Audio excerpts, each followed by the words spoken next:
Hi everyone, another video today in our series on firearms related content in the media and what we're finding out there. Saw a story in the Wall Street Journal. It's titled "Schools Squander Millions to Bulletproof Windows, It Doesn't Work." And I want to talk about this one a little bit. Palm pepper spray is next generation OC spray. It's hot at 1.4% major capsaicinoids, and its modular design means you can customize it exactly to you. 3 different setups, lots of different color combinations. You can make it exactly as you like. And the flip top safety prevents accidental discharges. It's 10 to 12 foot range and 25 half-second blasts. Make sure that you can keep that long range eye poke at long range. I trust Palm OC and I recommend it for everyone for self-defense.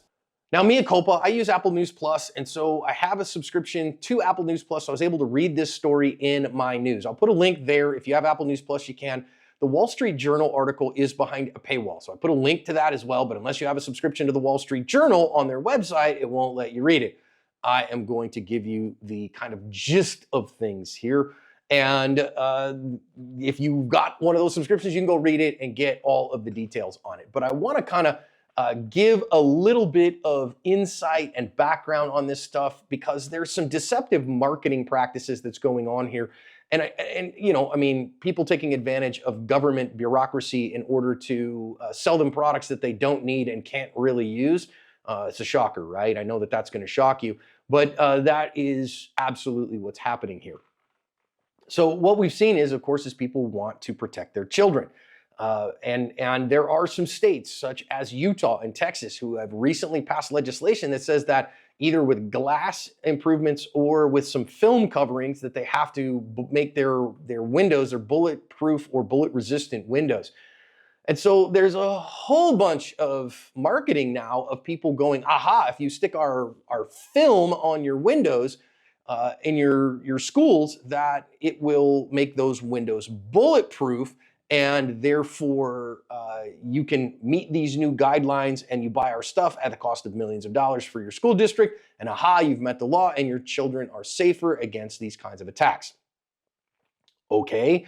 However, I want to start with a couple of things here. Number one, I really think that this is tilting after windmills. The children in America, and I'm not saying we shouldn't do anything about violence in schools and people bringing guns to school and shooting up their classmates. That's terrible. That's horrible. I mean, we saw 2 years ago, 2.5 years ago now at Uvalde, what happens when it does. And I want you to recognize that had nothing to do with the glass. It's not like the murderer shot a bunch of people through the glass. He walked in through an open door. That's the problem. We had one on the channel not too long ago of an active killer in a school in Tennessee, outside of Nashville. And he actually, that shooter busted through a window in the entryway and then crawled through it and then wandered around the school campus for a long time until cops got there, shooting people at random. Again, the glass wasn't the issue. Bulletproof glass, I don't think, would have stopped that one.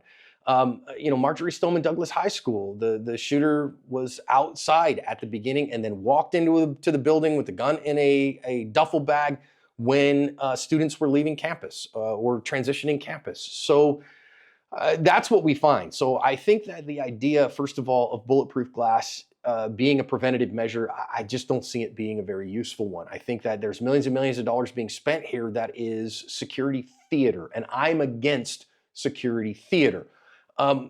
Here's the other part. There isn't a window film on earth that is going to stop a bullet. It's just not. Now, you see some here, and in the news story, they talk about one particular company. I'm not going to give them any kind of, props here by even mentioning them, who says, well, ours does, but when they do their demonstrations, they put that on 3/8 inch annealed glass rather than what's actually installed in schools, which is 1/4 inch tempered glass, which shatters very, very differently than the annealed glass. And so you're like, aha, well, if we do it this way and we set up the problem such that it's not what you're going to have in your schools, then they are saying they get a bullet stopping there, which surprises me, to be honest. But it won't work in the glass that's actually installed in the school that the actual school has. And so therefore you're going to have to replace all the windows anyways. And why not just replace them with something that's better if that's what you want to do? I just think this whole solution is ridiculous. And, this is a profit-centered thing, and it is preying on people's fear. Now, I think we can have an honest and earnest discussion about how do we actually make our children safer. Me personally, I don't think it's in changing gun laws.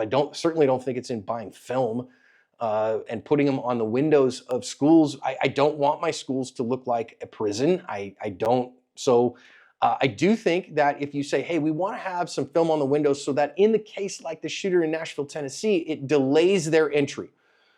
It takes them more minutes to get through, because when you whack it with a baseball bat or you beat it with the muzzle of the gun, or you try to kick it in.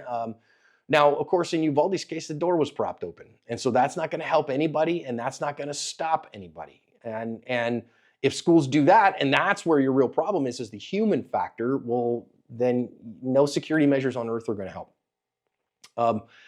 I personally think that we should invest a lot more in the mental health care system. I know, for instance, that the elementary school district that my children went to elementary school in, they have one social worker for like 3 or 4 elementary schools. And that social worker is bouncing around like crazy, trying to make sure that the kids there, who are varied and many and struggling in various ways, are doing okay and don't have a lot of time to deal with, wait a minute, is this child on the edge and on the verge of real problems? Is there bullying? Is there depressive episodes? Is there home issues? Those kinds of things. So I really think destigmatizing mental health care, increasing the availability of mental health care, because the ones where these really cause problems, they're almost always slip through the cracks kind of students who, man, we all knew something was eventually coming, but we didn't want to say something, or we tried and they slipped through the cracks, or they were under the care of a psychiatrist for a while, but then dad lost his job and they couldn't afford his medication anymore, or the visits, stuff like that. That's the kind of stuff that happens a bunch. So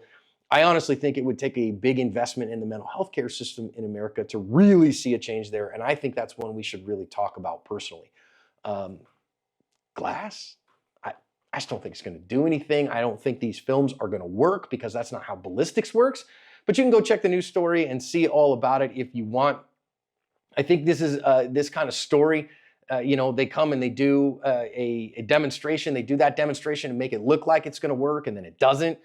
In the real environment that you'll install it, and then you've spent $1 million, $5 million, $10 million on the on your school district for this stuff that provides security theater. It might make you feel better. Look, we did a thing, so we're safer, but it won't actually make you any safer. And that's what I worry about with stuff like this, is that it ends up being security theater. And I really think that we should think about what really does provide safety, rather than what will make us feel better and think it's kind of like that. So stories like this make us talk about that. And I'd love to hear what your thoughts are in a respectful and open manner. Thanks, everybody.